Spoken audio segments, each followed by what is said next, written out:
Welcome to another exciting episode of Edutainment.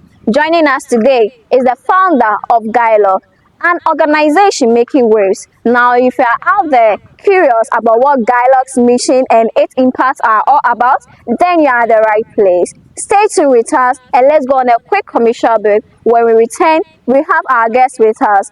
Get ready to learn, grow, and be inspired. Good afternoon, Mr. Kwadwo Edward, right? Yes, good afternoon. How are you doing? I'm doing good. How are you feeling this afternoon? Gracefully, we're doing well. We thank God. We thank God. Okay, so now let's get back to the main reason why we are here. Can you tell us something about yourself before we start this whole thing? Okay, so I'm Kwadwo Mensah Edward Destiny. I'm a youth activist to ensure the growth of youths. Yes, basically that is about me. Yes. Okay, so if you are watching us, let me just tell you this one thing about Mr. Kwadwo too. So Mr. Kwadwo also happens to be the head of programs for University of Ghana, Accra City campus. So he is not a small person sitting here. Okay, so Mr. Kwadwo, let's get back to the main reason why we are here. You are the founder of Giloc. Yes. Right. So before we start, can you tell us something small about Giloc?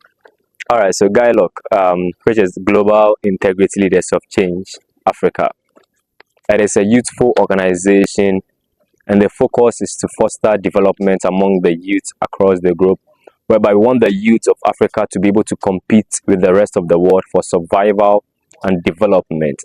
In this situation, we want the youth of Africa to have a unique identity among themselves. We want the youth to know that they have the potentials than any other person in this world, and these potentials can be found in the youth of Africa. We lack to understand this, so we want to unite all the youth of Africa and make them one. So we fight towards a common goal, a situation to have a good standard. So we focus on agriculture, entrepreneurship, leadership skills, with sports and technology. Yeah, so we focus on these various areas. Everybody wants to do something to develop the youth, but they are focusing on one area. But we want to focus on all the areas so that we bring everything together in order to ensure such stability and development. Wow, that's a very impactful organization you have here. Thank you. Okay, so I want to know what sparkled the idea for Giloc, and how did you turn into a reality?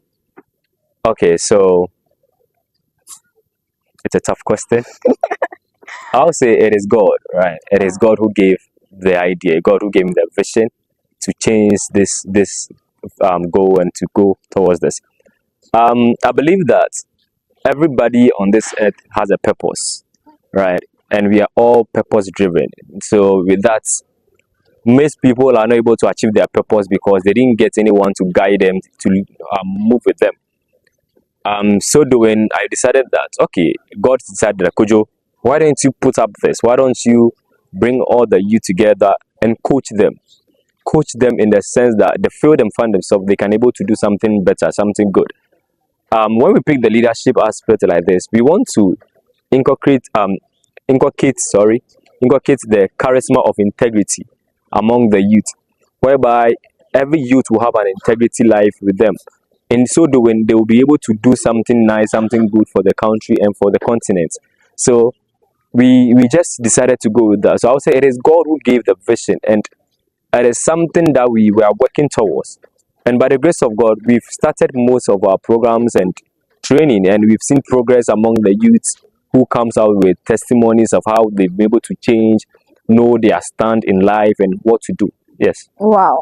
Talking about programs that you've achieved so far, what are the current projects and business you are working on right now? Okay, so we just ended our 3 days virtual training for the youths, which was for free. Yes, we spoke for free? about yes. Wow. So it's an organization that we don't aim at profit. We just want to make sure that the right thing is done.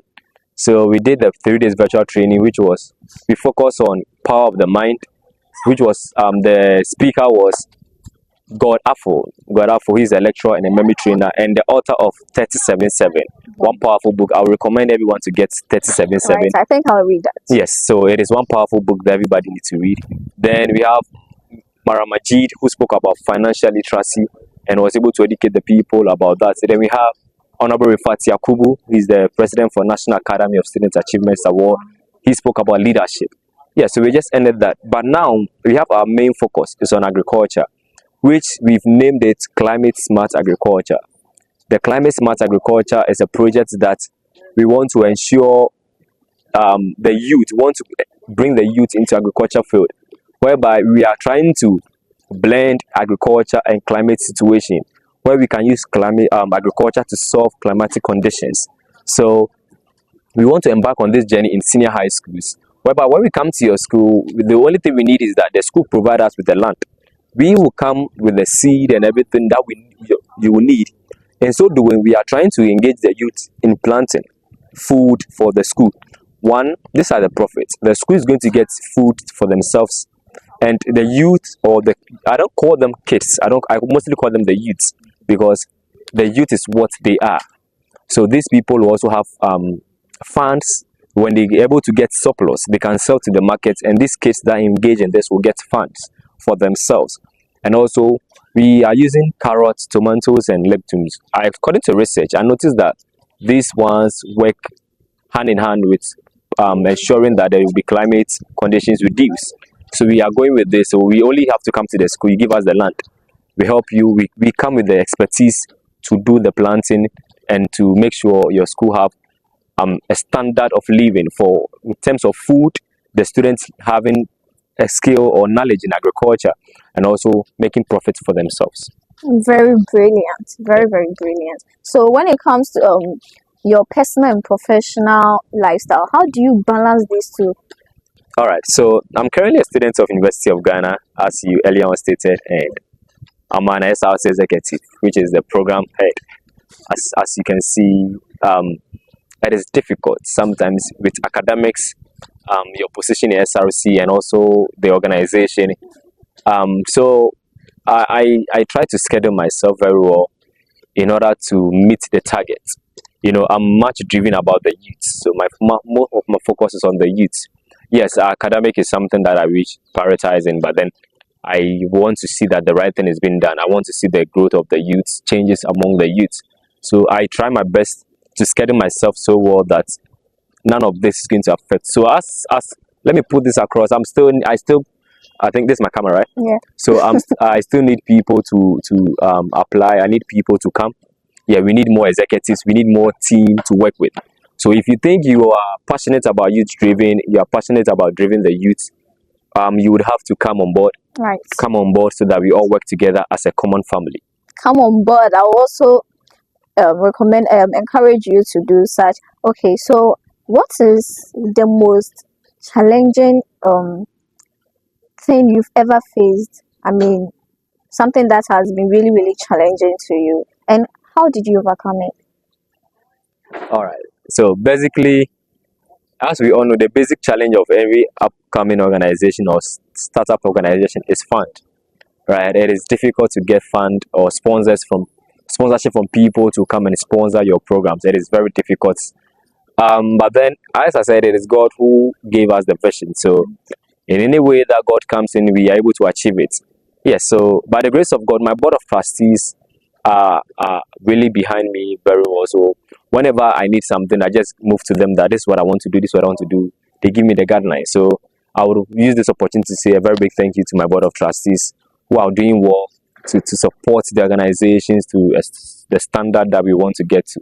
Yeah, so fun. So as I said, we still need people, any company, organizations, or enterprises that would want to sponsor, want to partnership with us, or institutions that want to partnership with us for their programs and also sponsor our programs. And that, I think we are open. We are open for everyone to come on board. Have you written some sponsorship proposals to some of these companies? Of course. I can't remember during our launching of the organization, I did send proposals to big companies and some of the minor companies. Unfortunately, we didn't get any response from them. But then I think it is, yeah. Right. So, what is the biggest risk you've taken, and was it worth it? The biggest risk I took. Yes. All right, so it's to let go of my work to focus on the Oh. organization. So, what work is that? Yeah, but then I was a people's teacher, and that was my source of funding. Okay. And I one day told my boss that I had to go and meet one of my bosses, my boss at the school. I told him I had to go and meet one of my bosses somewhere and talk to him about the organization. And he gave me option: either I'd leave the school premises and lose my job, or I stay. Wow. And I noticed that I was going to launch my organization. I needed to go and see people, so I moved forward, and that Was it worth it? yes, by the grace of God, we are there now. Are you sure about Yes, it? so I think after that, I suffered for the first 3 months, but then now we good, and that's really paid off. Wow. So, how do you see Giloc in the next 5 years to come? All right, so there is this thing I always tell people that we want to be the voice of Africa for the youth. We want to be the voice of Africa for the youth. So in the next 5 years, I see Giloc to be at the point where before even UN, sorry, AU will make a AU. decision, they will have to contact us Wow. to know that, Big because dreams. we are I really like focusing that. on the youth. Right. We are really closer to the youth, so we know what they want. Mhm. So we want to be at that point whereby we can make decisions that will better the continent. I always say we want Africa to compete with the rest of the world, and we will definitely do that. We have the potentials. 70% of the world potentials of development among the youth is found in Africa, so we can do that.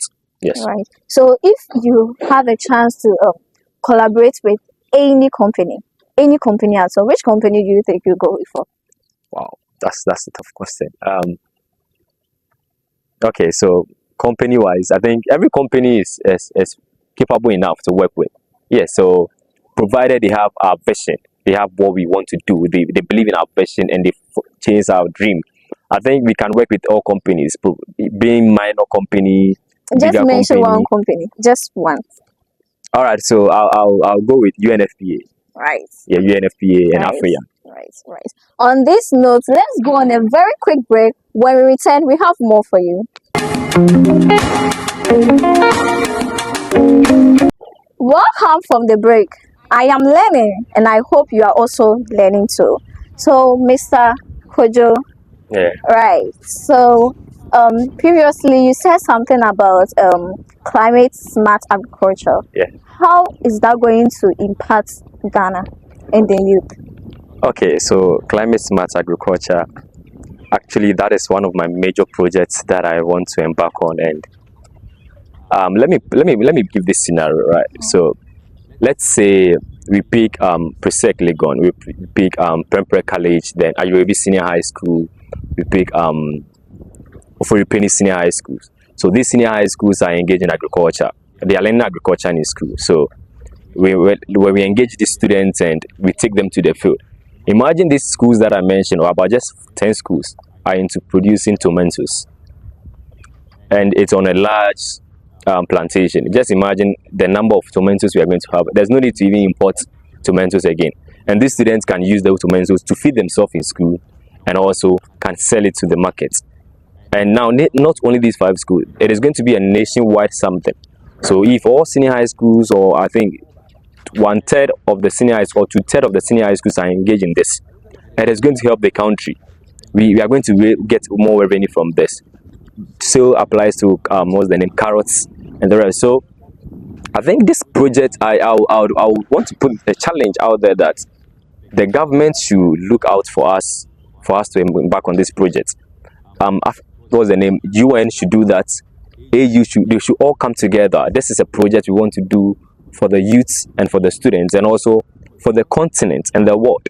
So I think this is something that we should look at well, because students are learning agriculture in class, but they are not going to the field.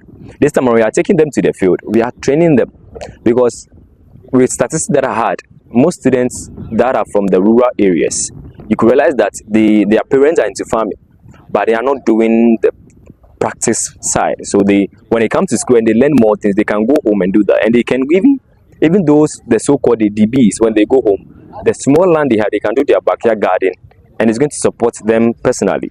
Agriculture is something that the country needs and the world needs. Yes. Right. And it is, as I said, it's going to reduce climate change in the world. Right. So In your talking, I could sense the fact that you have lots of people, if not lots, you've grouped people into the various committee sessions. Can you list some of them? Okay, so as I said earlier on, we have the committee for technology. Okay. We have the committee for agriculture, committee for sports, committee for leadership, then committee for entrepreneurship. So back to the entrepreneurship, we want to help most of the youth. So imagine I pick 2 youth and I work to the partnership companies that we will be having, the companies that we partnership with. So if I even have 2 youth and I bring this youth on board, I'll be like, okay, so I'm working with this company, this company, this company. So give us your products. Let's give it to this youth to sell. When they sell the first one, they bring you your money. Then they keep the profit. They use the profit to purchase another one. This time around, when they sell it, it becomes their own. Right. They've owned a business. You get it? Yes, it is something that we can monetize and do when we engage them. So it is very, very good. Everybody needs to do this. Everybody needs to engage in this. Whereby people who are already into entrepreneurship field will get the overview and the growth among themselves. Right. So how do you patronize yourself as a founder? Okay, so I always put all my team members who I work with, they will always know that I say this, that I'm not the founder of Giloc, but the founder of Giloc is the youth.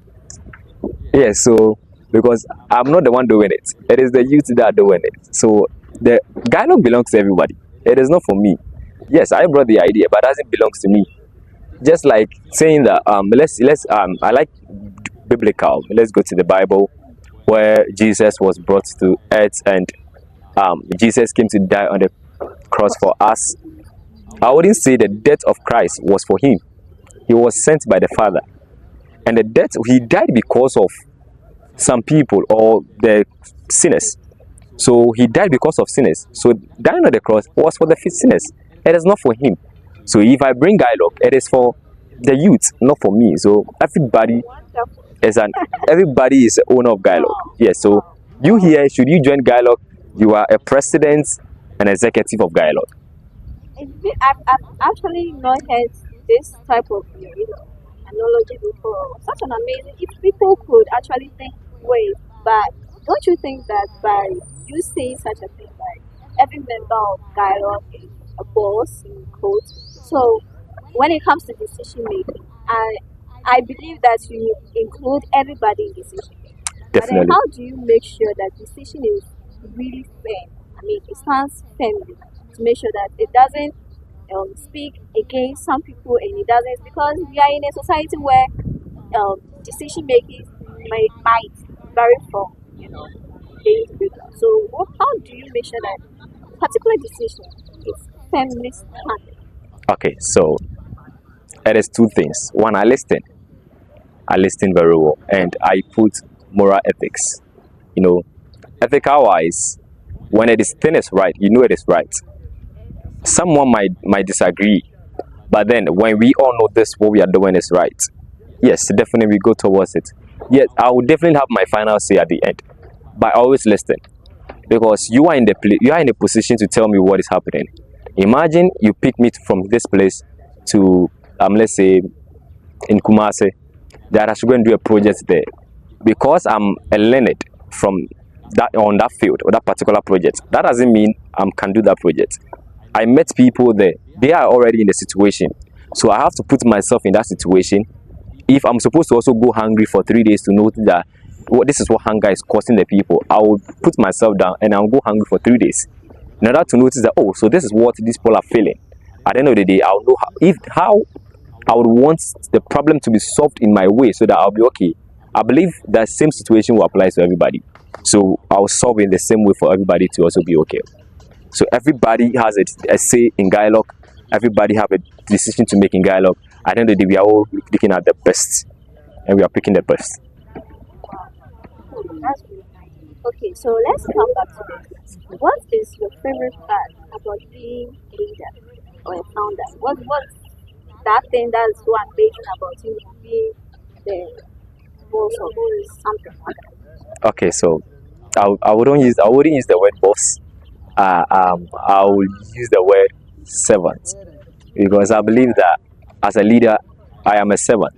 I'm serving the people's interest. Yes, so what may amaze me a lot is that at the end of the day, this someone will say, I was able to achieve it. That is all. I told people earlier on that even if the vision of Giloc is able to achieve it without me, I'm okay. Yes, if someone picked my idea now, someone is watching now and has the capital and has picked my idea and go and establish it for it to happen, I'll feel joy within myself that I wanted this to happen. I wanted the right thing to happen, and the right thing has happened. So definitely seeing people putting smiles on people's face, everybody will tell you that they call me Kwadwo Glory. They will say Kwadwo Glory always tell you that make sure you spread love and happiness. So love and happiness is what I'm spreading across. And before you can spread love and happiness, you must make sure you solve the people's problem. Yes, I can't do all. But then when it's collective ideas, I pick your idea, I pick someone's idea, I pick my idea, collectively, we can achieve it. So definitely, everything that happens should be based on love and happiness. Wow, everything has to be based on love and happiness. Yeah. So, what is your vision for your legacy? My vision is that at the end of the day, everybody will have, I want Africa here. I always say this, let me look into the camera and say this. You watching me out there, you, the young youth and the adult youth watching me out there, I want you to know that Africa is waiting for you. So this is the time that the Africa is supposed to compete with the rest of the world for survival. So now I want us, this is my vision, Africa here to challenge the world that we are capable of making the change. We are capable. Whenever you fail, don't call it failure. Make sure you change that name to opportunity. I learned this from my boss, God Afo, and it's really helping. When I see failure, I call it opportunity. At the end of the day, it bounces me back. And definitely there's an opportunity. Yes, there's nothing like failure. You only name it failure. But when you pick it as an opportunity, becomes an opportunity. Yes, that has to do with the mind. Yes. Some people just can't accept some things like this. Definitely. So you just have to know. That's why I'm encouraging everybody to go and read the book 37-7. 37-7. It is very good by God Afo. When you read it, it opens your mind. It really gives you the inside of what you do. It gives you the power to believe in your mind. It talks about the mind, and the students, very good for students to pass the examination as well. So it is not called a failure until you call it a failure. We are just wrapping up. Now let me ask you this. If you had a chance to go for a dinner with any celebrity personality, who would that be? Wow. Just name. Okay, some. Okay, how many? Because I have a couple of them. Couple of them. I can't name one person. Okay, just name. Okay, so I would call it a business dinner. Okay. Because I actually admire Bella Mundi a lot, her fishing and her passion. So I'm even thinking of writing a proposal to Bella to be our board of trustee. So I would want to go on a dinner date with her so that we talk about business. Likewise, I mean, I'm fan of dance. I love dancing. And Lisa Kwama, Rachel, Afonita, Endurance. Yes, Endurance. I mean, I like all of them. And it would be amazing to go with this people. Wow, I want to believe you have media platforms for Yeah, definitely. Your organization. So what are the places we can look for you or your organization whenever we need your help? Okay, so you can search for us on Instagram at Giloc. Giloc, it is G_ILOC. G_ILOC. Giloc on Instagram. On Facebook, it is Giloc. Yeah, so you can look for us on all these places, and you can call us on 0554 388 159. 0554 388 159. At any point in time, we are always open to welcome you. And you can search us on LinkedIn at Global Integrity Leaders of Change. That is on LinkedIn. Global Integrity Leaders of Change. Thank you very much for coming. I like I'm saying, I've learned a lot, and I also hope that you too have learned something from this discussion. Thank you very much. Hoping to hear more, amazing things from your organization.